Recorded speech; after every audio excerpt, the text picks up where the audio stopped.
सांगलीत कृष्णेची पाणी पातळी आता 40 फुटांवर स्थिर झाल्याचं सध्या पाहायला मिळत आहे। कोयना धरणातून 52,000 क्युसेक्स पाण्याचा सध्या विसर्ग सुरू आहे। चांदोली धरण परिसरात पुन्हा अतिवृष्टी सुरू असल्याचं पाहायला मिळत आहे। या संदर्भात अधिकची माहिती जाणून घेऊयात। आमचे प्रतिनिधी स्वप्नील पाटील सध्या आपल्यासोबत आहेत। स्वप्नील, आपण पाहतोय सांगलीमध्ये सध्या कृष्णेची पाणी पातळी आहे ती 40 फुटांवर स्थिर झाल्याचं पाहायला मिळत आहे। सध्याची काय परिस्थिती आहे सांगलीमधली? गेल्या 3-4 दिवसापासून सांगलीमध्ये कृष्णेची पाणी पातळी 40 फुटांवर स्थिर आहे। कोयना धरणातून 52,000 क्युसेक पाण्याचा विसर्ग सुरू आहे, त्यामुळे सांगलीची कृष्णेची पाणी पातळी स्थिर असल्याचं पाहावयास मिळते। असं असलं तरी अलमटी धरणातून मात्र आता विसर्ग कमी करण्यात आलेला आहे। तो कालपर्यंत 3,50,000 क्युसेक पाण्याचा विसर्ग अलमटी धरणातून सुरू होता, परंतु तो आता 2.5 लाख करण्यात आलेला आहे। 1 लाखाने विसर्ग अलमटी धरणातून कमी करण्यात आलेला आहे, त्यामुळे पुन्हा एकदा कृष्णेच्या पाणी पातळीत वाढ होण्याची शक्यता आहे।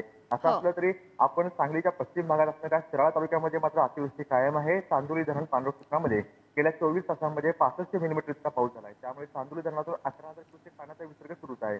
वारणा आणि कृष्णा या दोन्ही नद्यांच्या पाणी पातळीमध्ये सातत्याने वाढ होते। तसेच कृष्णेची पाणी पातळी मात्र गेल्या 3-4 दिवसापासून 40 फुटांची स्थिर असल्याचे देखील आपणास पाहावयास मिळते। गौरी, हो, नक्कीच स्वप्नील, धन्यवाद दिलेल्या या माहितीसाठी।